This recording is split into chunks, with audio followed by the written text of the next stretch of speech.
คณะศรัทธาได้ปูจาพางประทีปประจำปีเกิดเพื่อที่จะได้บรรจุจีตามในกันเตดของตัวเก่าประจำปีเกิดนอกจากนี้ก็ยังมีวัตถุมงคลนะครับของเกจิครูบาอาจารย์หลวงพ่อสีอองวัดบรรพตสถิตและก็ยังมีวัตถุมงคลหลวงพ่อเกษมเขมมักโกหลายรุ่นด้วยกันครับได้ให้คณะศรัทธาได้มีโอกาสได้ปูจาได้เจ้าวัตถุมงคลบริเวณด้านหน้าอาคารหอประชุม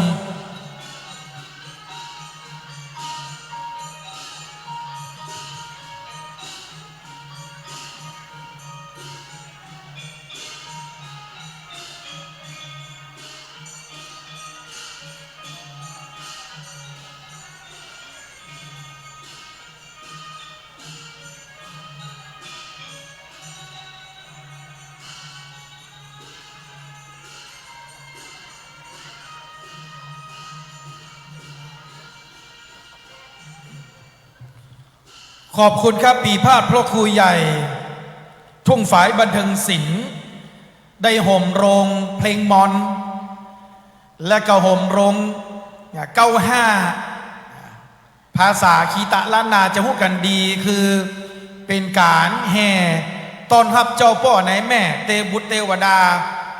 ตลอดจนถึงแห่เปิ่นทรงกลับในโอกาสนี้ท่านพระคุณเจ้านักเทศชื่อดังหนเหนือศิษย์เก่ามจร.พระอาจารย์ดนุพลมุนิวังโสนามที่หัวจักกันดีกันทั่วล่าก็คือตุปีเก๋สำนักวัดห้วยแหนตำบลแม่ซุกอำเภอเจ้าหมจังหวัดลำปางตีนังตังบาลังทำหลวง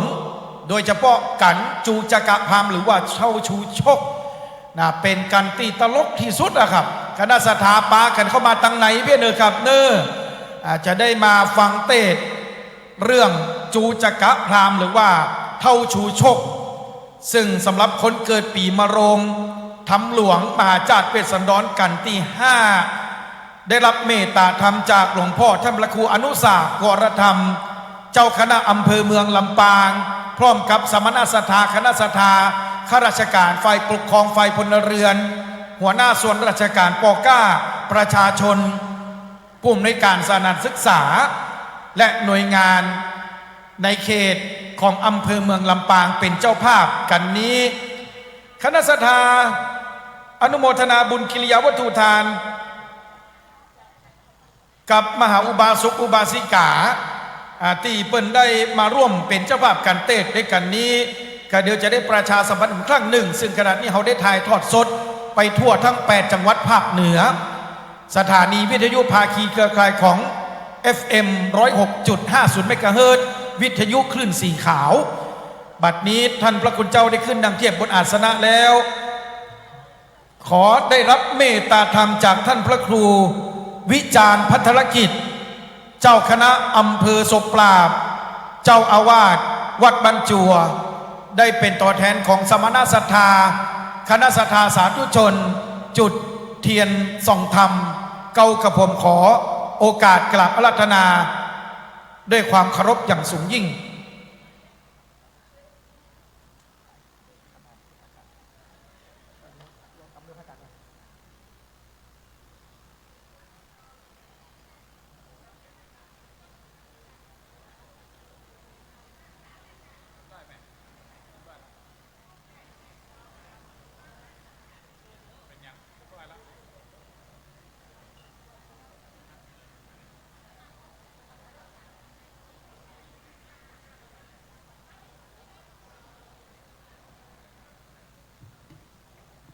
สำหรับการชูชกหรือตู้จกการที่5เป็นน้องสถาที่อยู่ตั้งนอกตั้งปังนะครับเดี๋ยวปีเข้ามาแล้วเก้าอี้หายหมดด้วยนะปีเข้ามาตอนนี้นักเตะพระอาจารย์ดานุพลมุนีวังโสวัดห้วยแหนอำเภอแจ้ห่มหรือที่เขาได้ยินกันคือตู้ปีเก๋เตือนหนึ่งตู้เจ้าได้ยินเน้นมันแซวกันว่าพระอาจารย์เมื่อเบิดตู้เจ้าประสาทมาเลยแต่เปิ่นแปลงประสาทมันว่ากอมตู้เจ้าประสาทแต่เปิ่นจะเป็นสักอย่าง ฉะนั้นก็ตั้งจิตตั้งใจสดับหาฟังอยู่ตั้งนอกกลางป่านก็เข้ามานั่งเลยครับเด้อกินตัวฟังตัวใดทุกปีเพิ่มเจว่าอย่างแต่ระวังนะจะไปอาปากเหมือนเดี๋ยวมันซบเขาขอกันยุ่งนะโอกาสต่อจากนี้ไปจะได้อาราธนาธรรม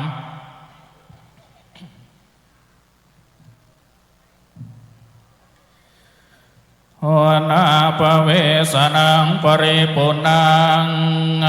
เลยเสร็จมีอันนั้นแล้วลำดับลำดาปัญจมากันดังโจจักกันทวนหาปังเมื่อมหากษัตริย์นาทา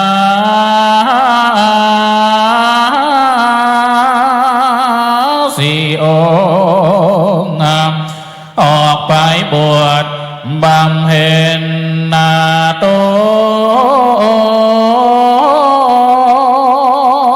นอยู่ในป่ากว้างเมื่อด้านพรามเขาว่าล้านอันยอมเป็นขาดใจนอมีมานาก็มาตัวตันขอเอาจารีและกันหากาถามีบอกขาด79 บาทบาลีขอโอกาสลาธนาลูกศิษย์พระโมนีตนเลิศแล้วได้ขึ้นนั่งธรรมะแก้วสถิตนั่งแล้วจงได้เตสหานาธรรมผู้ขาบ่ได้แข่งขับมาจขอได้น้ำนำสัก2 3 4 5 6 7 8 9 10บังแล้วก้อยว่านาโมปายสวาโตอนุกัมปิมังพระชังอาราธนังกะโลมาสิ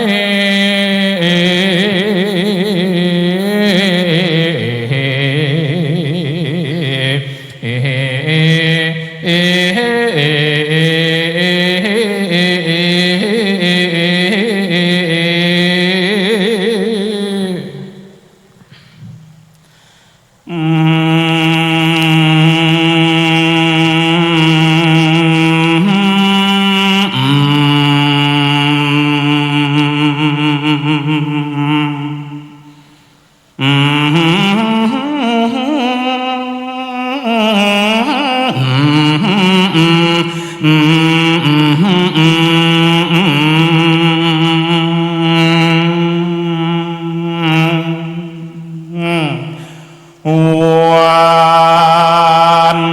นะปะเวทกันตา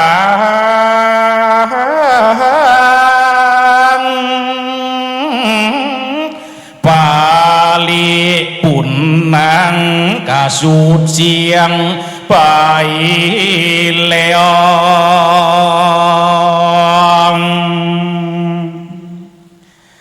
บัดนี้ก็มาถึงระมาตึงตึงตึงตึงตึงตึงจูโจกผูกรวนหางขอเชิญจวนมวนศรัทธาเราเจ้าข้าก็ฟังไปแลนะ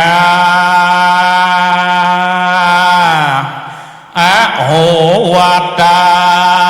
โอ้ยโอ้ยโอ้ยโอ้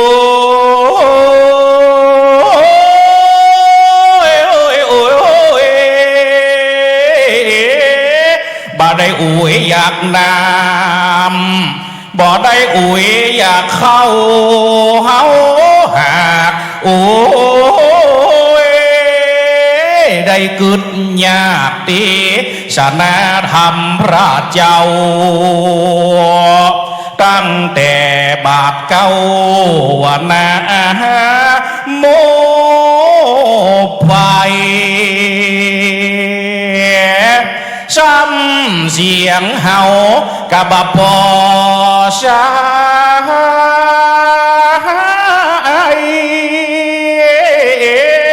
บ่พอม่วนวอนใหญ่อย่างตุปีตะกี้แชมว่าเสียงเฮานี่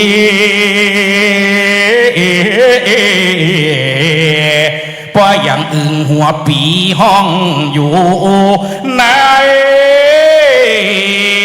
หมอลึงหลังหมดบัดย่างจะบอกบัดย่างจะขอ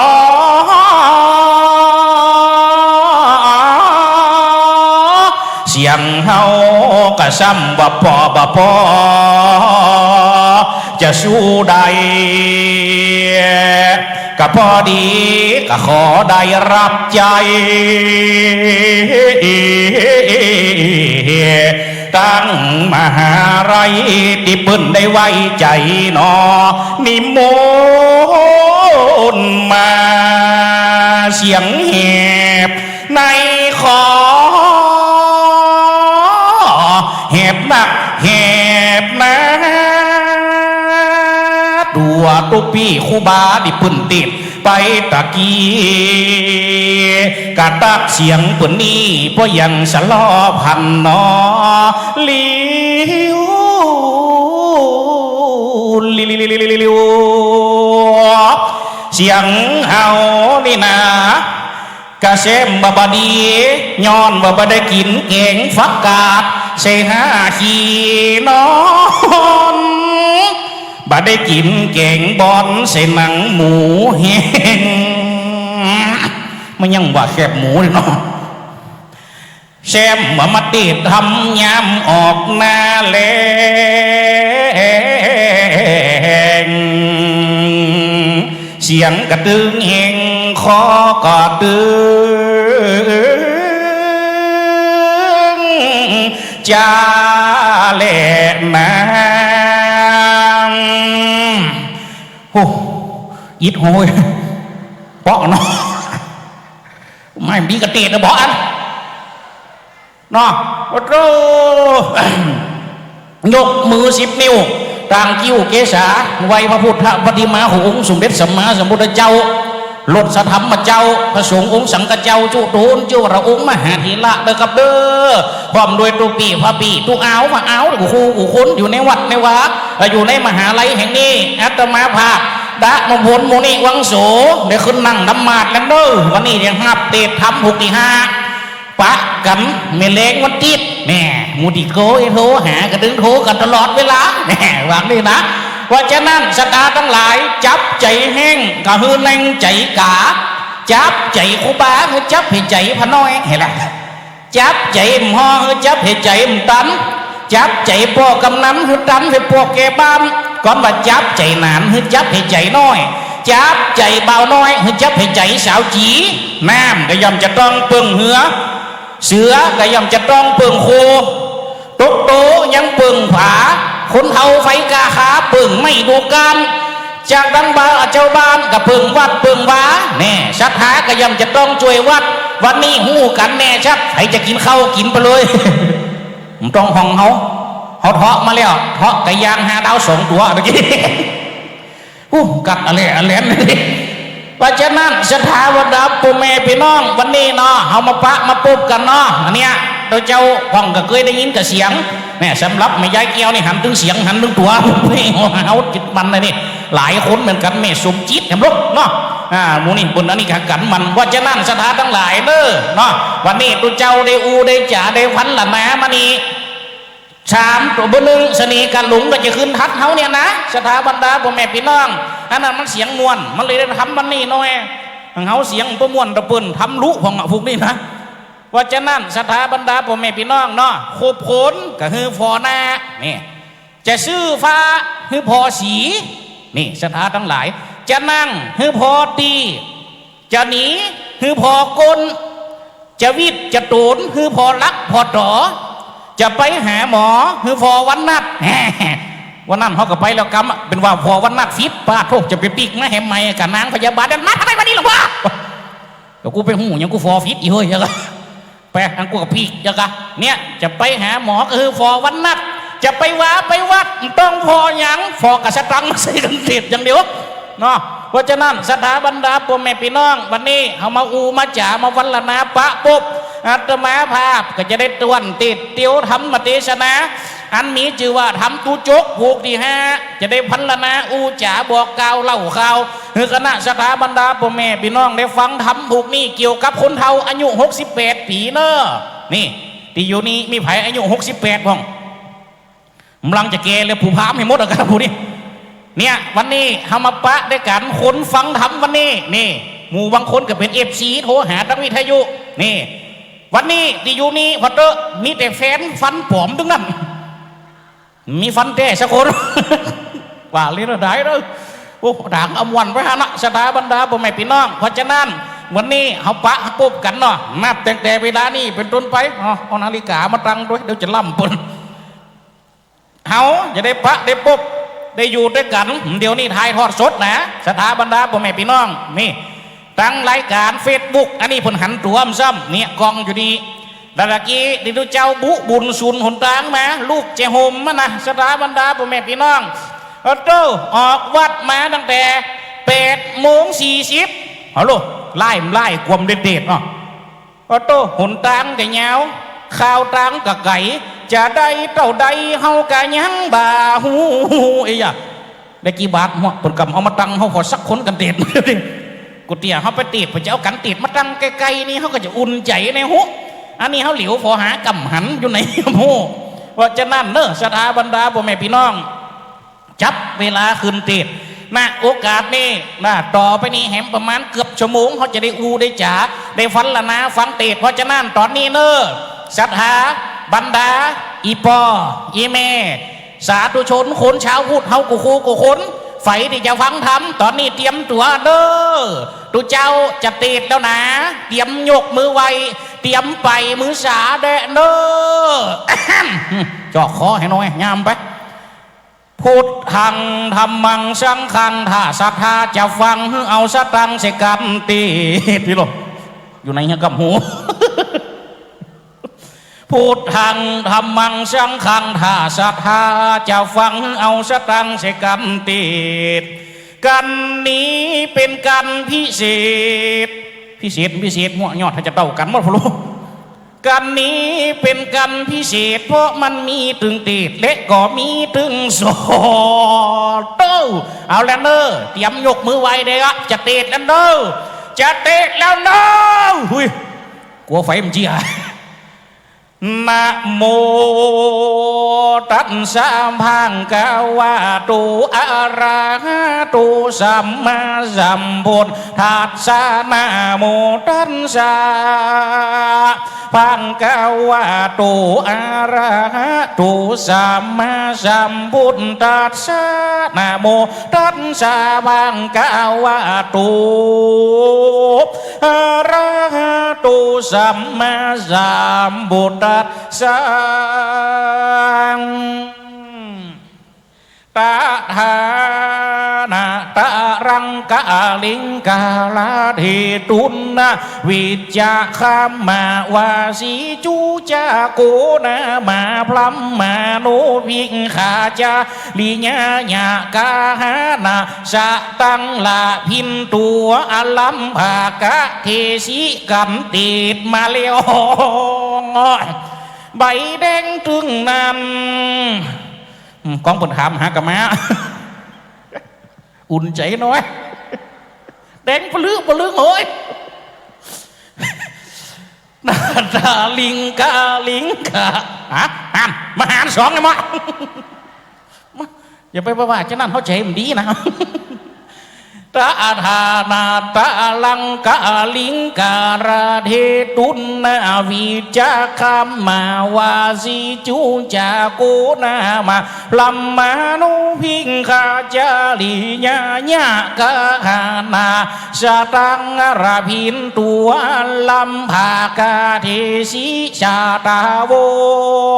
อันมาถึงแล้วโลธรรมติดปาริเชตผูกทวนหาปางเมื่อพระบุญกากาชัดดาราตั้งสี่คนพ่อแม่ลูกหยวดมาได้บวชอยู่ในกิลีป่าไม้ยะถามีในเมียใดดังอันตาธาในกาลานั้นใช้พาตีไว้สัมปันอยู่หากใดจูอยู่เราคือปาลีวงศาเฝ้าได้ฟังว่าในขณะนั้นใส่ยังมีพามบูหนึ่งชื่อมันว่าจูจากาพามอยู่บ้านตุนนาวิดตะกามห้องเขตเด่นป่าเทศการิงกาลาตุกไม่มาดอาณาธาหมานโอ้ยอายุหาเนี่ยกันเตดในแม่เนอะเนี่ยเอาใส่หันเลยหน่อยแม่เนอะโอ้อยู่ดีมีสุขหน่อยแม่เนอะยันหนังสือเก่งๆด้วยแม่เนอะอายุมันยืนยาวด้วยแม่โต้ตานมาลอยของใดไปลาดหน่อยแม่เนอะโต้ขอคือไปนักเรียกเก่าเหม็นน้ำออกบ่อจิ้มสายเนี่ยได้ลอยเต่าพันผุนบนแม่เนอะโอ้ดูโอ้ยนะมูดีอยู่ตั้งรุมกระฟออย่างเงี้ยพวกเนี้ยจะได้ว่าเล่นได้จะมาว่าเขาจุลุจุให้หมดกะเฮียลมเฮียไหลห้อยพัดลมก็ตึงมาฟดเอาสักนิ้วโคตรของมันอีกหน่อยมาอยู่ตั้งเวห่อนก็ห่อนเราไปเตะเขาให้ดูดิตาธาในขานะนั่นใส่อันว่าปูพามบาปใบปาราไปอยู่บ้านตุนนาวิดตะกามห้องเขตเด่นป่าเทศการิงการาดตุกไม่มาดอาณาธาเอี่ยวขอมาเลี้ยงใส่เดิมทีแต่ก่อนเก่าตามที่เล่าเก่ามีมาเขาว่าอันว่าพามจูจกนี่นาเดิมทีมันเป็นผีอยู่ในมองนาโฮพุทธมาจากมออะเวจีหนีมาเป็นผีป่าหิวเกี่ยวมาต่างเมืองกุดเมืองนากาดไปขอเกิดกับไผ่ในเมียงคนกาบ่ได้ไปเกิดกับลุงอายก็บ่เอาลุงเมาก็บ่ปั่นลุงจันก็บ่ฮือลุงตือก็บ่ได้ลุงอายก็บ่เอาลุงเมาก็บ่ปั่นลุงจันก็บ่ฮือมันรวยไปเกิดในต้องหญิงผู้หนึ่งชื่อว่านางจันทีพามพ่อของมันชื่อว่านายโตระกะพามดังนั้นแลนะ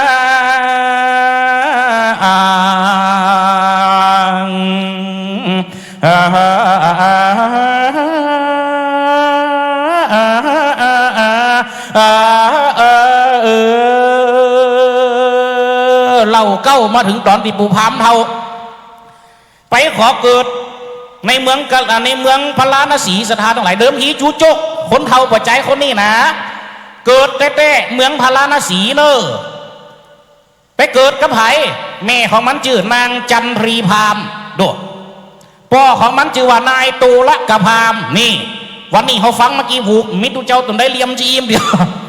ว่าไปสปะสเปียดนี่มาอูฟังกำหัวโลอัตโตสถาบรรดาพ่อแม่พี่น้องจูโจกปฏิสนธิเขาในคันของนางจันทีพรามเนี่ยพ่อมันชื่อโตละกะพามเจ้าบ้านห้องผู้โตกับเนี่ยจันผู้โตกับเนี่ยจันอยู่ด้วยกันมื้นมาเนี่ยจันมานสถานทั้งหลาย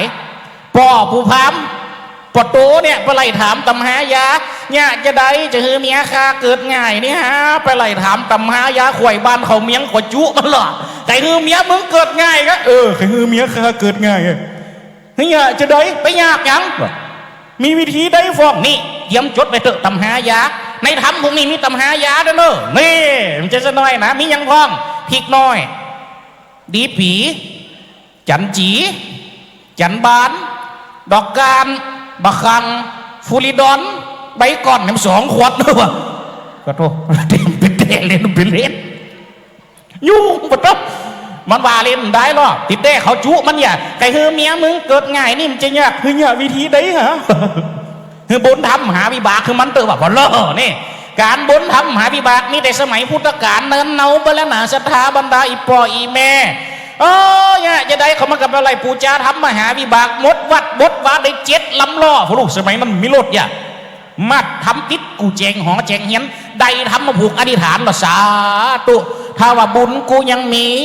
บารมีกูแก่กูกาขอฮือญาจันเมียค่ะที่มันแมนมานี่3 ผีขอฮือมันเกิดจิมเนอ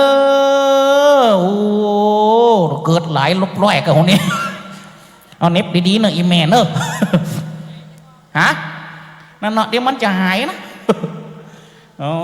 อยู่ดีมีชุกเนอะอีแม่เนอะอายุมันยืนยาวเนอะนะครับปัดเป่าลูกไข้ไข้เจ็บขอน้ำตามไตขอหึงตกไปตัวกำปากขอหึงหลากไปตัวกำป้อนถอนไปในวันนี้ยามนี้ข้อ13 น้ำ15 ตกไปอยู่ในหูหนูถูเข้าไปอยู่ในหูทุนจะได้มาบุญขยุกขยักขออีแม่มัดแม่นจักมุ่งมาดปรารถนาในสิ่งอันใดคือใดดังสมมโนในไฟอังชื่อหวยถูกรางวัลที่1รับได้เงิน10,000ตื่นได้เงินปันฝันได้เงิน100เนอะอีแม่เนอ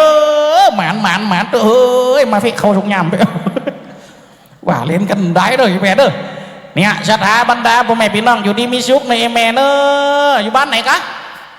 สีหมดเก้าไอ้แม่เหรอสีหมดเก้านะคะในแม่บัวเย็นแม่บ้านเย็นครับโอ้แหละแม่เนาะดีก็ฟังอยู่ดีมีสุขอยู่ดีมีสุขแม่อายุมันยืนยาวฟังก็ไปเมินๆไม่แหมตวงละฟันลมความจริงมันมีนี่แล้วมันเย็นลังตายเฮียกะมีลมอยู่ฟันลมมันฟัดเวินได้มันเย็นเหรอศรัทธาบรรดาพ่อแม่พี่น้องปูพามกับอธิษฐานหล่อใดทำมาผูกขาชาติขอคือเมียข้าหย่าจันเพราะว่าแม่หญิงปกติเป็นมัน8 เดือน9 เดือนมันเกิดจูจกมันเป็นคนค้ำคนแม่อยู่ในท้องแม่ก็ค้ำแม่เปิ้นอยู่ในท้องแม่8 เดือน9 เดือน10 เดือนมันเกิดจูจกอยู่ในคันแมนดา3 ปีกระตึ้งเกิดเนี่ยพ่อมันไปเลยสอบถามตำหายาล่ะเนี่ยศรัทธาทั้งหลายจูโจกเป็นคนค้ำคนนะเนี่ยคนห้องว่าคนบาปมาเกิดล่อพ่อมันก็ไปถามตำหายาเขากระจุให้เมียมึงเกิดง่ายให้บนทำหาวิบากให้เมียมึงเตอว่ะพ่อพามอะไรกูจะทำอธิษฐานสาธุถ้าบุญกูยังมีบารมีกูแก่กูกาขอมึงเนี่ยจันเมียค่ะเกิดวันนี้จิมเตอสาธุว่ะเนี่ยจันนอนอยู่ในห้องมึงเจ็บต้องแต่เฮ้ยอย่ามาเจ็บต้องในวันนี้แม่มึงเป็นได้พ่อเจ็บต้องเด็กกันเป็นแล้วพ่อเคยขาดเจ็บต้องแม่มึงเจ็บต้องเด็กกันเป็นแล้วเจ็บต้องเป็นยังไงขี้เนี่ยแต้มเป็นแต่เล่นเป็นเล่นเจ็บต้องจะเกิดแรกอะสถานทั้งหลายพ่อผู้พามกับหัวเมียเจ็บต้องก็ได้จะปาไปหาหมอเจ้านี่เป็นปักเป็นไรนี่มนตุเจ้าไงมันบนทำไหมล่ะฉันไปได้ตุเจ้าคนนี่นะคนยังได้สักโดนอ่ะไปได้ตุเจ้าทุดงซ้ำเจ๊จำหาสมชาตินะฉันเปิดไปทุดงมันว่าเขาเปิดอยู่เตี้ยมูนี่กว่าตุเจ้าดีเงินบ่ซ้ำเจ็ดตุเจ้ายังซ้ำดูตุเจ้าไทยอ่ะตุยลุ่มเลยติวซ่าเนี่ยสบายงามแดงเนี่ยใครหันเหลียวพอทั้งหลังหมดมันมั้งฮะเนาะไอ้เจ้าว่ามาเล่าขวัญหมูด้วยกันไม่บอกกันดีว่าที่มันให้ดีรับมาตั้งหลังกับหินมาขวางนี่ยุ่งนะเนี่ยศรัทธาบรรดาพ่อแม่พี่น้องเจ้าตุเจ้าทุดงเนาะพ่อปู่พามกับตุเจ้าประกำจังเลยพระคือผู้บำบัดทุกข์พระคือผู้บำรุงสุขอีอยากแค่กระบอกเห็นเสมตุเจ้าไทยมันก็ไม่เป็นไรคนโยมอาตมาจะไปเทศให้โยมเอารถมารับอาตมาก็แล้วกันนะคุณโยมว่ะโต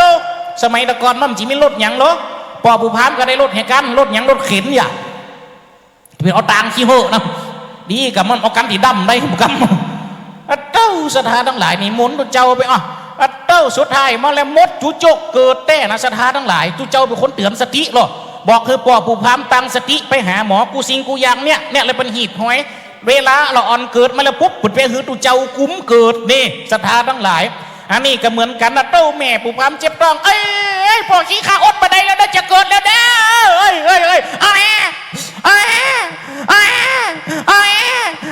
แม่จ๋าเล็กกระซอยเกิดมาถามเอาอย่ากินเนาะมันก็บอกเตนมแม่มกินนมไก่หมอตำเยกับปอผู้พามกับมาคัดสีอาบน้ำจำละทำกายาเอาไปทำนายคือตูเจ้าบุญพอลักษณะตูเจ้าหันใส่ปุ๊บตูเจ้าเป็นคนเฮียนมาลูกตกใจแล้วนะโอ้โหโยมเด็กคนนี้แปลกยังได้ครับหลวงพ่อดูสิเกิดมาง่อนมีข้างหลังนู่นหน้าผากมีข้างหน้า เลี้ยงดูให้ดีโตมามันจะได้พึ่งพ่อพึ่งแม่มันวะมาที่พ่อแม่ได้เปิงเจเดียได้เปิงพ่อเปิงแม่เพราะลักษณะของจูโจกเป็นอาภัพปะบุคคลมีลักษณะติโกด5ตีก่อนนี่อาภัพ18แห่งนะมีติโกด5ตีดู1ขอกด2แขนกด3เอวกดเนี่ยไปอยู่ว่าพี่บ้าบอก4ขากด5กดอันลุ้นนี่ว่ามันได้ประว่าได้เป็นโกรธเพื่อเลยกลายเป็นคำว่าไม่กดเอาเป่งขอเล็กงอเอาเป่งเกี้ยวขนกดอย่างเดียวใจกันใดนี่สดาบ้างหลายแต่ลูกเนาะจะแง้มกระตามเตอะแง้มกระตามเตอะพ่อแม่ถึงหัก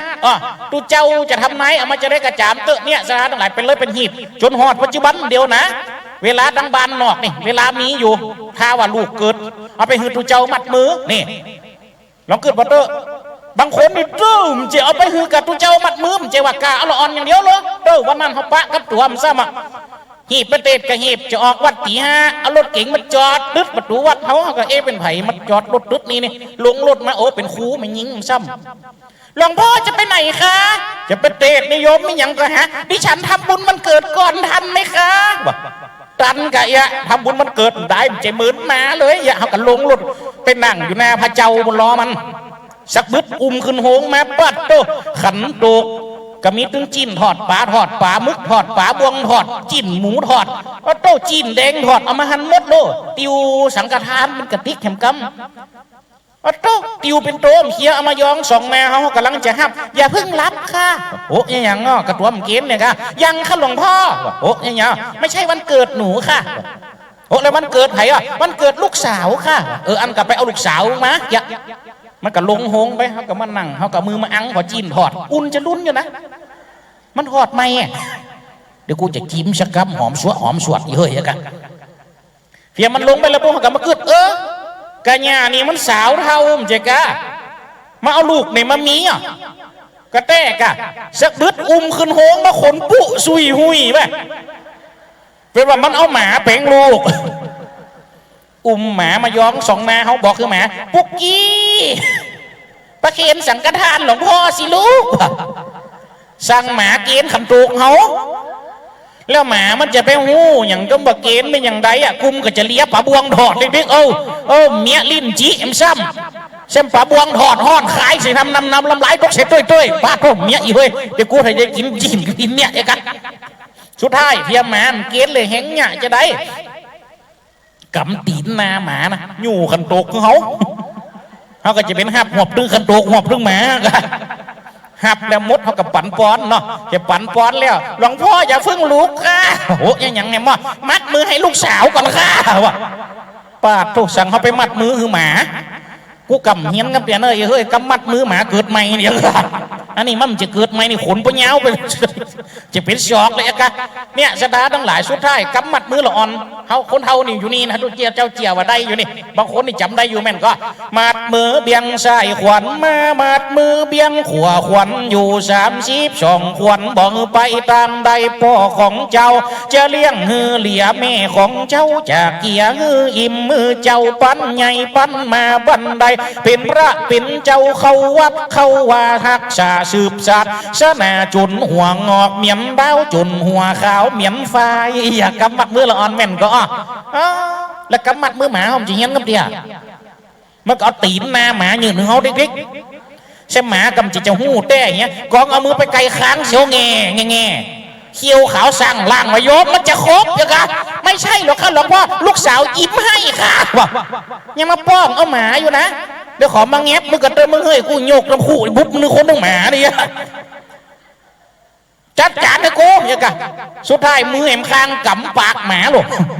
มือข้างยืนตีนหน้าหมาเขากำมัดอยู่ตามมากะเอากำยังตันกะเอากำมัดมือละอ่อนนะกะ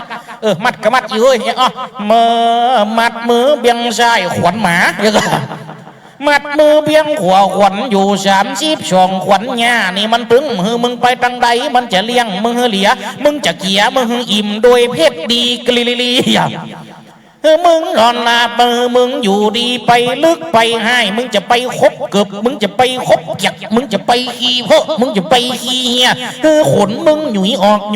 มึงจะไปเป็นเหี้ยมเดี๋ยวมันจะมาละวาดเดี๋ยวอมหัวเทกสกัดหัดขอดจัก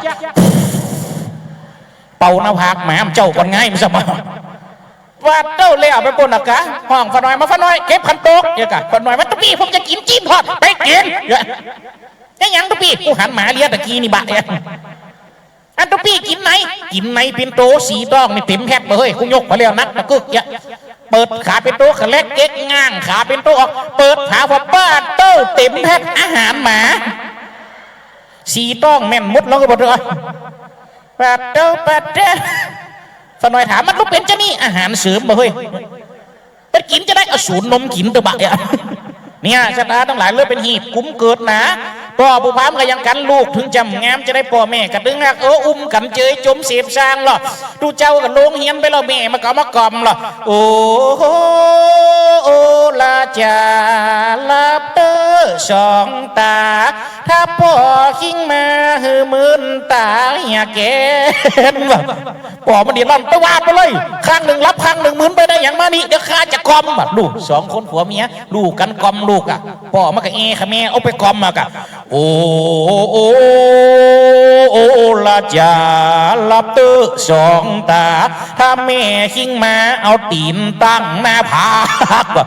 เนี่ยสอนลูกสวกตั้งแต่น้อยหรอเนี่ยสถาบรรดาพ่อแม่พี่น้องเตจะฉลาดนะได้ก็ตามพ่อแม่ก็ดึงหักอยู่นะเนี่ยได้ทำมาเทศนากันเล่าไปหรอนาตาธานาตารังการิงการาธิธารากีวิเศษุในกาณนั้นใจสองผัวเมียพันลีญาอันเป็นพ่อแม่แห่งเจ้าก่อปุณนีบัดลูกเต้าแห่งตนจุนใหญ่มาแล้วอายุงามผ่องเพียวได้ว่า6 ปีก็มีวานนานแลนะนี่ตะกี้กำลังหักเกิดนะเดี๋ยวนี้อายุได้6 ขวบแล้ว6 ปีผ่านไปไม่เหมือนโกหกอายุ6 ขวบแล้วส่งเขาไปเรียนหนังสือนี่ตามกฎหมายโลกสมัยตะกอนก็ยังกันนะ6 ขวบต้องไปเรียนหนังสือประเทศไทยก็ยังกันนะ6 ขวบก็ต้องเรียนหนังสือแล้วเข้าโรงเรียนมันแหลกครูถึงสอนหรอก็ก็ไก่ขอไข่ในเล่าขอขวดของเล่าไม่ดึงว่าเป็นยังหรอกครูสอนแต่สมัยตะกอนมีก็ไก่ขอไข่เข้าโรงเรียนมันแหลกครูถึงสอนเลยนักเรียนวันนี้คุณครูจะมาสอนเรื่องกตัญญูกตเวทีนะบิดาคือใครมารดาคือใครนักเรียนรู้ไหมเราอ่อนสาวไปกันเนี่ยรู้ไหมตาหูครับผู้หญิงล่ะมาลูกเจ้าให้เวลา20 นาทีกลับไปบ้านไปถามพ่อแม่เธอมาบิดาคือใครมารดาคือใครพ่อปู่จุจกผุดโตนี่หับจางขุดน้ำบ่อจุจกเตียวไปสอหาขับปิดขับไหวก็จะมดเวลาแล้วเขาบอกมันพ่อมึงขุดน้ำบ่อบุญวะจุจกกลมอยู่ปากน้ำบ่อไปอีป้าว่าได้ครูบอกบ้างมาถามยังมึงบิดาเป็นไผ่มารดาเป็นไผ่ป้ามึงพูดว่าบิดาเป็นไผ่มารดาเป็นไผ่โคตรคือลูกมูจักกับว่าบิดากับมารดาพุทธไรจีพอนี่บิดาปอเห็นนี่แล้วมารดาแล้วปอกับเมียหาเนี่ยกะอีที่อยู่บ้านนั่นแม่มึงนั่นจุจกกระจำมากะหล่นไปโรงเรียนมาแล้วเข้าโรงเรียนเป็นคนสุดท้ายพอดี หมดเวลาพอดีครูประกาศยังว่านะแปลงใจดีสู้หรออ้าวชูชกหมดเวลาแล้วนะความจริงอ่ะมาเป็นคนสุดท้ายนะแต่ว่ายังไงก็ตามครูไม่ว่าไงหรอกแต่ครูขอถามก่อนบิดาคือใครมารดาคือใครไหนตอบให้คุณครูได้ชื่นใจหน่อยสิชูชกมาตอบให้ครูฟังหน่อยลูกเอายังปอมันสอนครูยังกับบิดาก็ครับใช่ลูกบอกมาก่อนบิดาคือใครบิดาก็ครับบิดากะหาเนี่ยกะปอจริงไหมวะจี้นามันหมดคือครูฝอหรอกับมารดาหรอมารดากับเมียหาแต่กับแม่มึงอีที่อยู่บ้านนะวะเนี่ยสุดท้ายเขาโรงเรียนในวันเดียวให้แต่ครูไล่ออกดูไปอยู่ด้วยไผ่ใดจูโจกเลยจบยังจบ10 ประกุลมนยำกาถาอูจ๋าว่ามวนนี่จากตู้เจ้านะสถานทั้งหลายแต่มันกำบวชอายุได้17 ปีก็หนีออกวัดไปอยู่ได้ปอดด้วยแม่เนี่ยสถาบรรดาพ่อแม่พี่น้องในขณะนั้นใส่ผู้พามบาปใบปาลาก็ได้ลาใส่ขาจากพระสงฆ์องค์เจ้าลาครูบาอาจารย์ท่านเจ้าไปอยู่ฟอเฝ้าพิดามันดาก็มีวันนั้นแหละนะ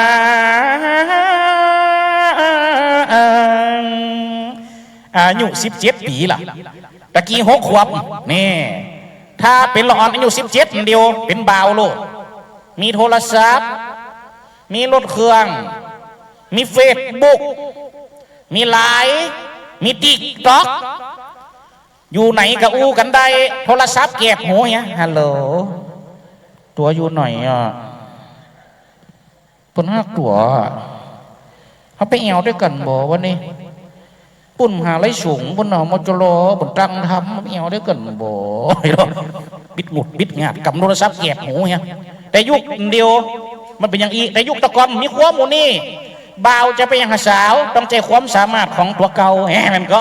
ยุคเก่าเนี่ยคนใดดีดซึ้งจ้างไปแอร์สาวในดีดซึ้งไปโลสีสล้อจ้างเอาสล้อไปตัวเป่าคุยจ้างเอาคุยไปตัวมันจ้างยังสักยังเสียงดีจ้อยไปโลจุจกกับเหมียนกันมันจ้างยังสักยังไปอยู่วัดเบิ้นจะไปยังสาวมีวิธีเดียวนะยังมันจ้างจ้อยล่ะลงเหียนไปปุ๊บเอาล่ะเดิกมาบมอยน้ำย้อยไปก่อนดึกมาอ่อนจอนนกเก้าลาเล่นลอยลาลอยลอยลอย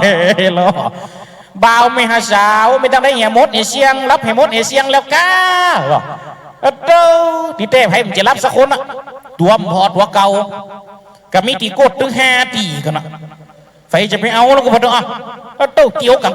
กาลงกองมาสาวได้ยินจุกช่วยดับกลมหมดสมัยตะกอนมันจะมีหลอดไฟเลยมันก็เต้าดับกลมหมดกำกลมมีเห็นหันหลังลูกสาวมี2 คนปีนะหูมันเคยดีแต่คนน้องนะหูจัดดีอยากได้ยินจุกช่วยลงกองมาปุ๊บคนน้องดับกลมหรอปีมันเดียดอีเงากูปั่นไฟอยู่นี่มึงหันกันมึงมาดับกลมอย่างอีนี่ตามนี่มอนนะนี่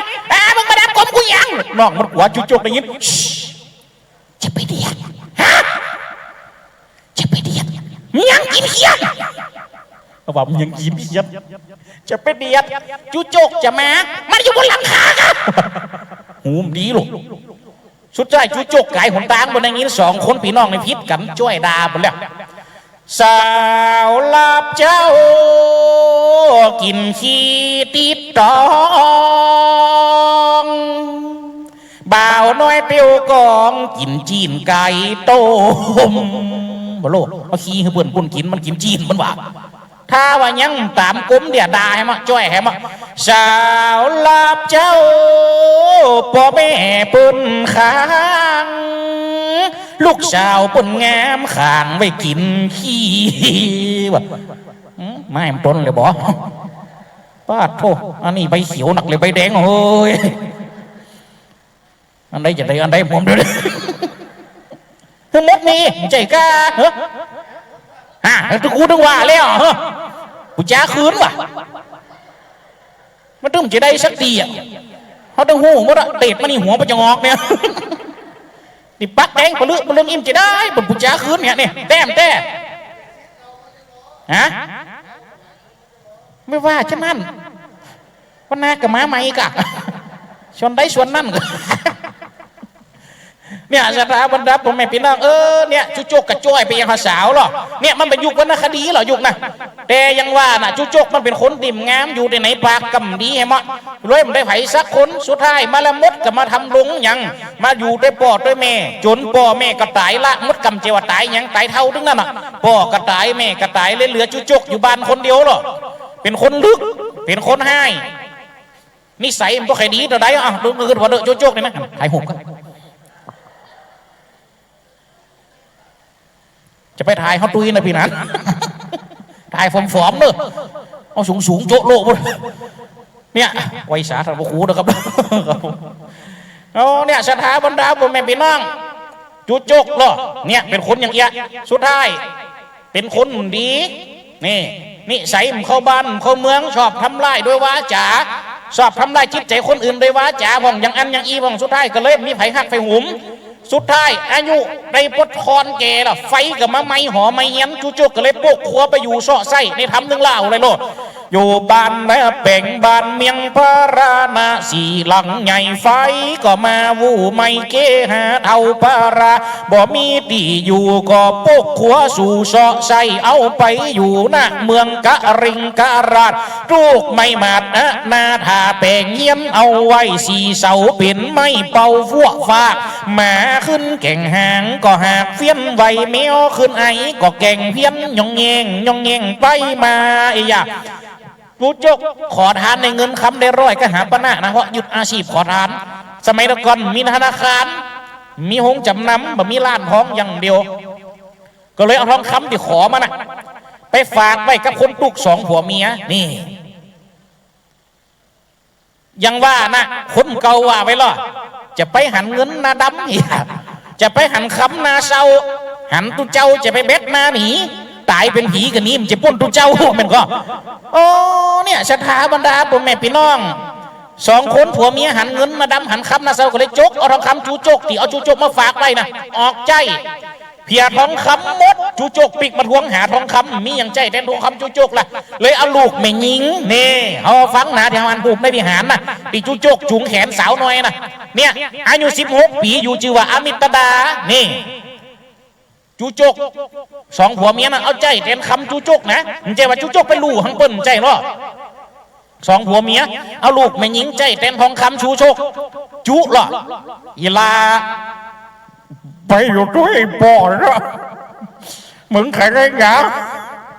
มึงขยักกินหยาไม่อยู่ด้วยบ่อนะครับพวกเราอามิตตากับละออนไม่รุนอยู่หรอกว่าโต๊ะปะเลี่ยงจะรวยเสียงถี่กัน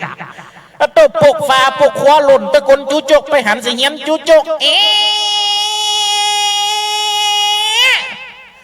ให้เป็นกลุ่มเดียนพุ่นเฮียนมีสีเสาเห็ดได้หมอนขี้ไข่กล่องอยู่หันเป็นมูสบู่ให้หาถึงวันเนี่ยสถาบรรดาพ่อแม่พี่น้องสุดท้ายอมิตดาก็จำเป็นได้พ้นนิบัติผัวเท่านะเพราะเท่าละล้านลื่นเล่นบีบเล่นเอานางเป็นเมียโลในทำว่าไปโลเท่าระรานลื่นเล่นก็ได้บีบเล่นเอานางเป็นเมียเท่าตาเฟียขี้ดอยได้เมียหนุ่มหน่อยตกชะมันจริงได้จัดการจัดงานแต่งงานไปไข่สุขสถานตุกชะหลอกมาตึงบันนอกแหล่ในเวียงมากูคู่กูคนมาตึงขี้ขากขี้กอมาตึงหมอมาตึงแพทย์พ้องกาพร้อมยังแหดพ้องกระสูงยังมาสะเปามาตั้งก้นแข่งก้นขากดพ้องก็ขี่รถพ้องกระเตียวพ้องมาคนเดียวเป็นหมูพ้องก็เอาก้อมพ้องก็เอาอูพ้องก็เอาหังหมูมาหอมในงานแต่งงานว่ะเต้างานแต่งงานปู่พามจัดคนไหลเข้ามาโลเนี่ยสถาบรรดาพ่อแม่พี่น้องยุคสมัยตะก่อนล่ะแต่งงานมันจะมีดนตรีอย่างเดียวแล้วเต้มเดียวร้องเพลงกับฉันเจอตอนเธอเป็นไม้ว่ะร้องกันสปุกเต้นเป็นต้มเป็นจงเป็นจึงเป็นไรหรอสมัยตะก่อนมีตึกแงกกันยังกระซ้ออันนั้นโลสมัยตะก่อนสมัยมันเดียวกับมีเจ้าบ่าวเจ้าสาวร้องขึ้นเวทีร้องด้วยกันยุคเก่ากับมีอย่างมีซ้อเนี่ยหรออ้าวบ่เฮงานงอมงานเหงาเขาเนี่ยจะได้เอาไผ่ซ้อก่อนเอาเจ้าบ่าวเจ้าสาวซ้อก่อนครับบ่เอาโจกับไม่ได้ด่ามึงจะซ้ออย่างซ้อเพลงงิ้วก่อนเด้อว่ะเจิญเจ้าบ่าวเจ้าสาวขึ้นบนเวทีสลาปีตั้งขึงปีห้าวนี่วันนี้จะได้ยินตัวเจ้าจะห่มซ้อแล้วนะ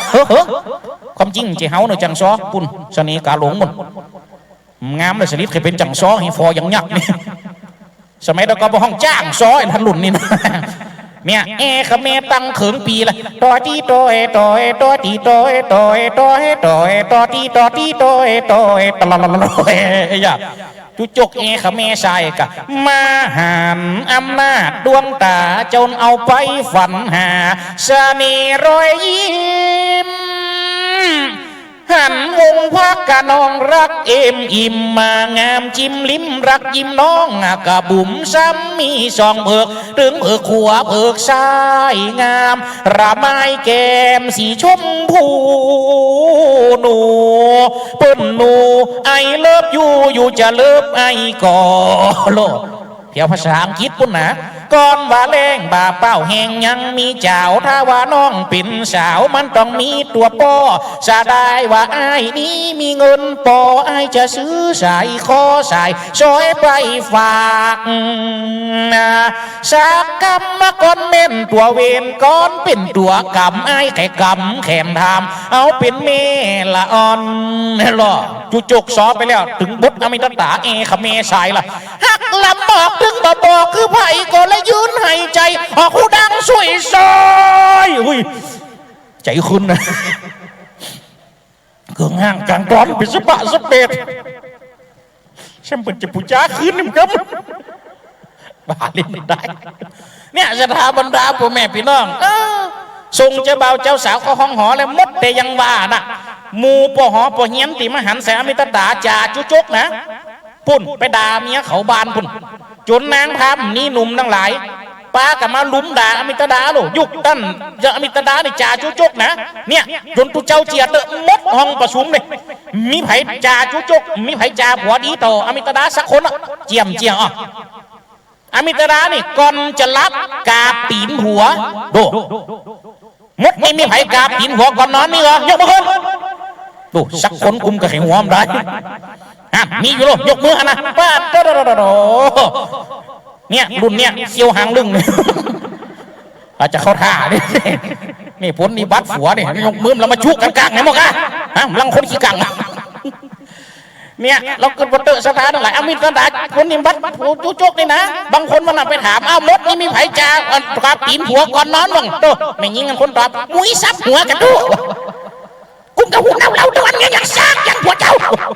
สัมผัสแต่เนี่ยสถาบรรดาพ่อแม่พี่น้องดูวันนี้นะเขาได้วันตะวันได้ฟังทำก่อนทำอะไรเก้าอะไรไปทำอะไรเก้าเทวดาองค์แรกมีนะมีเทวดาคนหนึ่งมีเทพบุตรคนหนึ่งมีนางกัญญาแวดล้อมพอเผานี่เป็นนางฟ้า500 ตนบางคนถามเอาตัวเอากำยังจะได้เทวบุตรตนเดียวเทวดานักไปนะบอดกับมึงกับฟอนี่กะพะโลแม่นก็คนมาฟังธรรมกันนี่พะโลเทวบุตรมีกี่คนนี่หมู่นั่นเทวดาถึงนั่นพะโลนี่กำคือแม่หญิงมาขึ้นสวรรค์นักจะได้แม่นก็เนี่ยปัจจัยคนเดียวแม่หญิง500พะโลกากผูกแรกนะคนที่สองมันได้เทวบุตรคนนางกัญญาแวดล้อม700พะโลเนี่ยลองกระบอกเอาลองพอเนี่ยกันนี่กระดึงหันนี่ติมดีปักนี่ก็ของแม่หญิงถึงนั่นนี่ของปัจจัยมีกี่ใบอันนี้นี่เขาลองกระบอกเนี่ยวัดคนแม่หญิงเนี่ยหนึ่งวันนี่นะตุเจ้าอยู่วัดได้กระลุนเนี่ยส่งเขาวัดให้ตุกินกระลุนเนี่ยวัดห้วยแหนนี่มันจะบินทบาทเนาะแต่นะรุ่นอีปออีแม่เนี่ยลองกระบอกไปตัวหาคำวัดปุ่นรุ่นเนี่ยเอาตังไปหอมกระลุนเนี่ย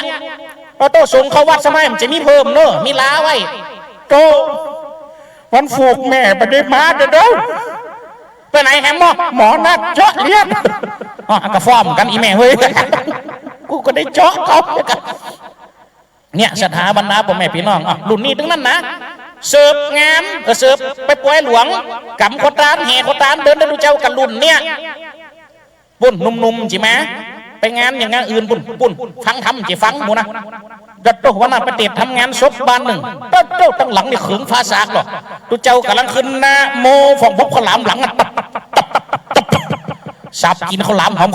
ขึ้นสดมะนาวไปเอาข้าวหลามมาเสิร์ฟหมูคนเท่าบนนั่งฟังทำจัดเนี้ยหมูคนหนุ่มจะเสิร์ฟข้าวหลามเอากระเจ้าอันนี้นะกระเจ้าได้มาจากข้าวหลามกระเจ้ากะทิกระเจ้าจกมาหันจกบุ บุญไว้สักบึดหนึ่งฟ่องกันหันยิ้มฟ่องกันได้ยิ้มเขาเตะไข่หันแน่หรอ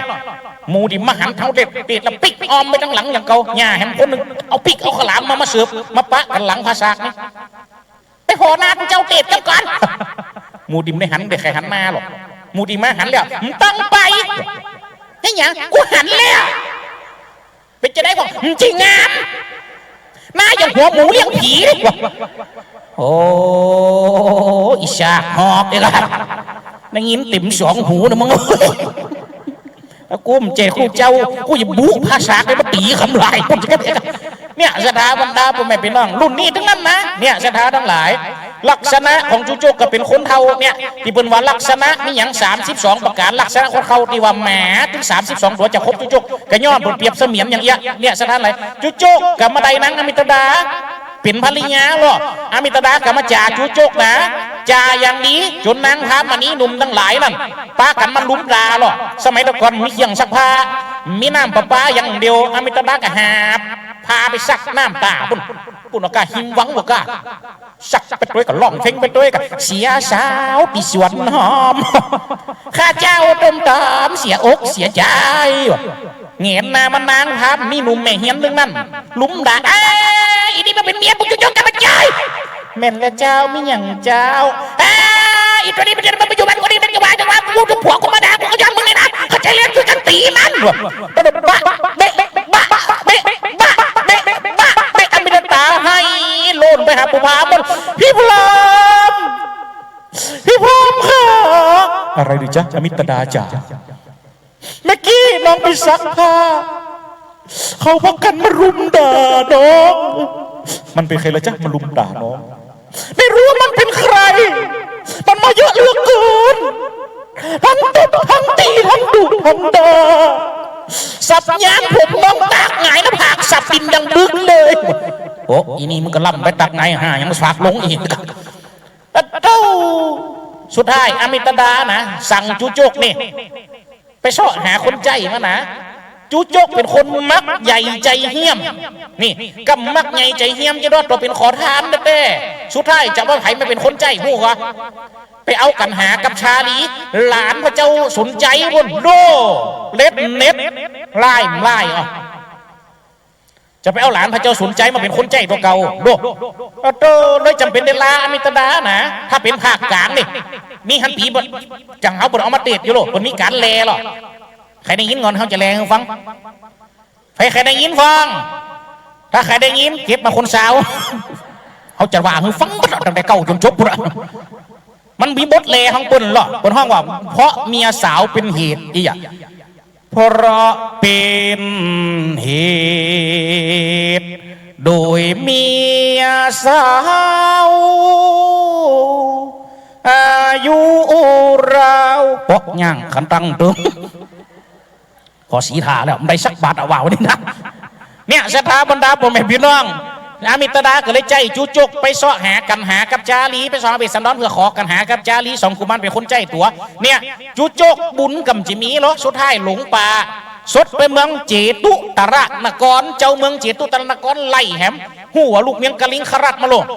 ไล่จุจกโดยไม่เสไหวเลยค่อนกอมจุจกสดเข้าแพะเข้าป่าแซมไปปะเสหมาพาม32ตัวมาเสาะสอดหรอมาตัวหนึ่งชื่อว่าหมาแม่เต้ามันเป็นหมาเก่าแต่เดิมทีมาตัวหนึ่งชื่อว่าขมยี่จอมจอมันจ้างหุ่มรอคบเสือตัวหนึ่งชื่อว่าอีคำเครือคบหยาบก้องใดกั้นกับดึงบะซัวบะวังเอารถแม่โคง่างกลางจิงจักออกใดตัวหนึ่งชื่อว่าไฟเดือนหาตั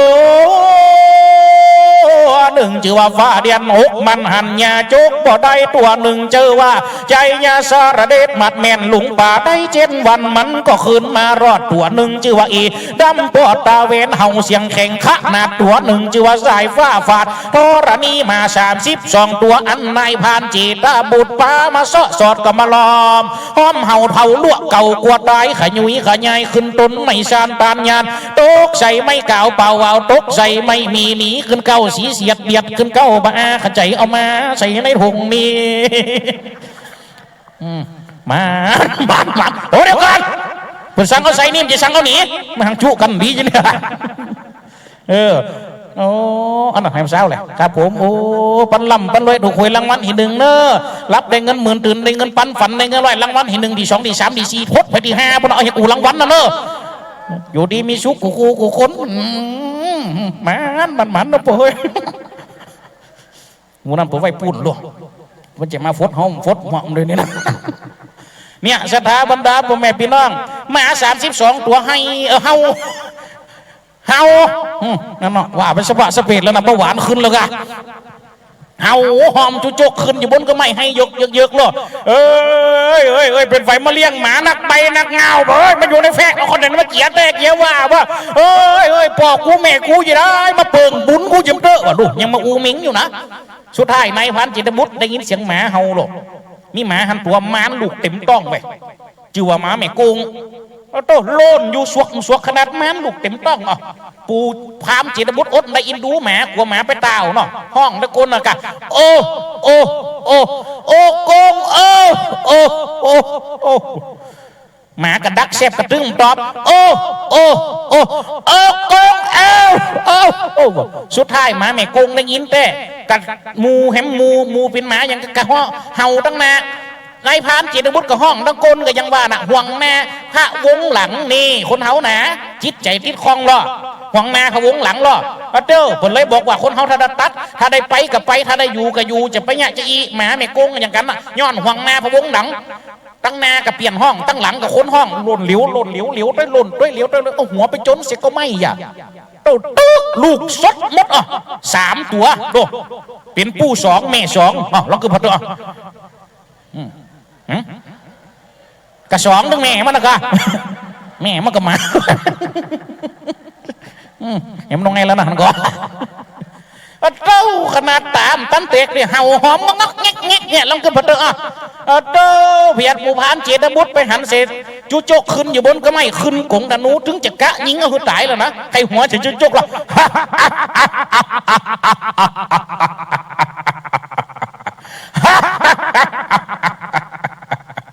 เจ้าเป็นใครมาจากไหนเจ้าต้องการอะไรอันตัวเรานี้ชื่อว่าพรามเจตบุตรถ้าท่านไม่บอกเราว่าท่านเป็นใครข้าจะยิงท่านตกลงตายตรงนี้มีดควักเอาอกเจ้า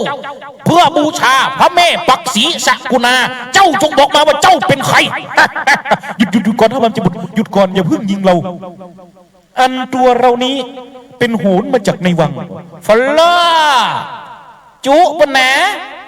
หากว่าเป็นโหรลูกในวังไม่หรอกดิเด้เป็นขอทานแด้แล้วท่านจะไปที่ไหนเรากำลังจะไปหาพระเวสสันดรไปทำไมตอนนี้พระเจ้าสนชัยไม่สบายอยู่โรงพยาบาลศูนย์ลำปางเป็นมะเร็งคีโมผมหล่นหมดเลยสายสุกดังวักวุ่นวายท่านพูดแบบนั้นจริงเหรอใช่เราจะไปหาเวสสันดรแล้วท่านมีหลักฐานอะไรไหมมือจกเข้าไปในผงยามปะใส่บอกไม่ไผ่ใส่เกลือเหลืออยู่หันอันเนื้อนะหมูนั่นหมาครบทุกคนอ่ะจกออกมาปุ๊บยืนหืนในพันจิตบุตรนี่คือพระราชสารพระเจ้าสนชัยให้เราเอาไปบอกให้เวสสันดรไม่เชื่อท่านเปิดดูใครจะไปกล้าเปิดพอจดหมายเจ้าอยู่หัวโลเต้านายพานจิตบุตรได้ยินอันสันโจ๊กอ่ะงั้นนิมนต์ท่านลงจากต้นไม้ก่อนเถิดเดี๋ยวเราจะบอกให้ท่านว่าทางไปหาเวสสันดรไปทางไหนนะลงมาก่อนเถิดได้เราจะลงโอ้เดี๋ยวกันละนี่ยังไงมั้งมึงเอาหมามึงไปมัดให้ก่อนตะกี้เห่ากูยิ้มตายนี่วะเนี่ยนายพานเจตวุฒิจำเป็นได้จุ๋งหมาไปได้ตัวนะมาตัวหนึ่งมัดไว้ตีเก้าไม่ต้องมาตัวที่2มัดไว้ตีเก้าบ่าขามมาตัวที่3มัดไว้ตีเก้าไม่จีตัวที่4มัดไว้ตีเก้าบ่าอาตัวที่5มัดไว้ตีเก้าขางกตัวที่6มัดไว้ตีเก้าไม่เก็ดตัวที่7มัดไว้ตีเก้ากาแกดตัวที่8มัดไว้ตีเก้าสะเราตัวที่9มัดไว้ตีเก้าพักจิกตัวที่10มัดไว้ตีเก้าไม่เมียงมัดจนหมดจนเสียง32ตัวถ้าว่ามัดหมาแล้วอันนั้นเอาตังมาปักตังเฟเนอเอาตังมาปักแหละมาเพ่บนเวทีเวเตอร์จูจกสั่งในพันเจตมุตเอาหมาตั้ง32ตัวไปมัดแล้วหมดนี่แล้วก็เรียกจูจกลงจากต้นไม้ เลี้ยงกินก็กินอันเข้ากินอย่างด้วยกันแล้วปุ๊บนอนด้วยกันผูกเจ้าทั้งดีในพันเจ็ดบุตรฮับปากนะว่าจำบอกของตางอยู่ไหเมียหลำบอกเนี้ย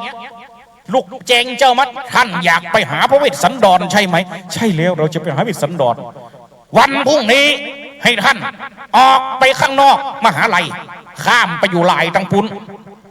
ไปเกิดรถน้อยเกาะขา ถ้ารถศพปราบมาขึ้นก็ได้ปุ่นเขาไปลงในเวียงบุตรไปขนส่งบุตรมันจะไปไหนก็บอกคันวะเนี่ยเพราะฉะนั้นธรรมเทศนาเรื่องจูจกก็เลยจบลงตรงนี้ใครหันจูจกจะไปไหนใครหันจูจกไปทางใดนี่กระตุ้ยกลจูจกเขาแฝะเขาป่าไปด้วยเขามาส่งได้ตึกเนี้ยผมถูกต่อไปกระทันสนีกาหลงจะเป็นคนขึ้นต่อเพราะฉะนั้นบัดเดี๋ยวนี้ทำมังบรรทุเจ้าดินเล่ามาจนถึงกาละเวลาบัดเดี๋ยวนี้ก็สมควรแก่เวลานาฬิกากับปุ๊กวันนี้เพราะฉะนั้นสถาบรรดาพ่อแม่พี่น้องทำมาเทศนาเรื่องที่ชื่อว่าจูจกของประวัติคนเท่าตีได้น้ำว่าจูจกกระจกลงตรงนี้เพราะฉะนั้นทำพวกนี้จูจกคนเท่าคนนี้จะไปตายนะสถานทั้งหลายสุดท้ายมันจะได้ปีกบานปีกจองสักคำนะจูจกคนนี้จะไปตายในธรรมหาราชจะไปตายจะได้กระนั่งนี้รอฟังเราถ้าว่าลูกเต้ามาหับคำได้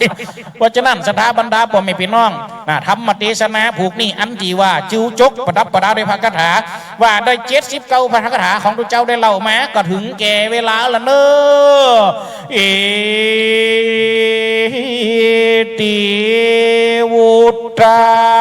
ปะการีนากา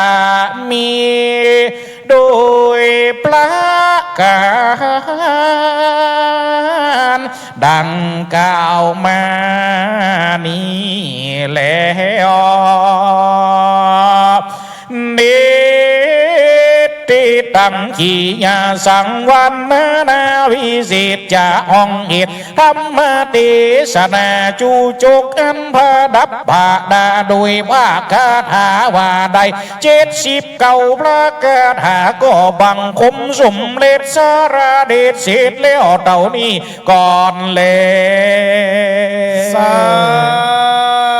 ธุสาธุสาธุ